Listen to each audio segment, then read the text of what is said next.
Hey guys, welcome to my channel, and in this video I'm going to show you how to hard reset Samsung Galaxy M51 smartphone. This is helpful for those who have forgotten their password.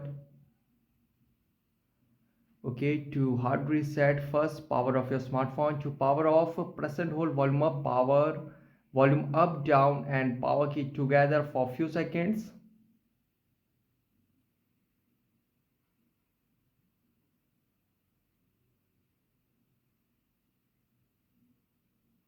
Now release. Now press and hold volume up and power key together for few seconds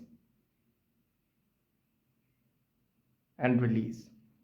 And here you can see it will send you in Android recovery mode. Now volume rocker is to move up and down and power button to confirm. Okay, now go to wipe data, factory reset and confirm, and you can see wipe all user data. This cannot be undone.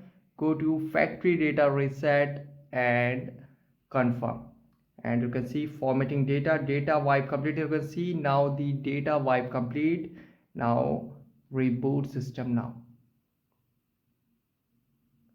So guys, this is the method to hard reset Samsung Galaxy M51 smartphone easily. Guys, thanks for watching. If you have any query related to this video, let me know in comment section below. Please like, share, subscribe and click on bell icon for latest updates.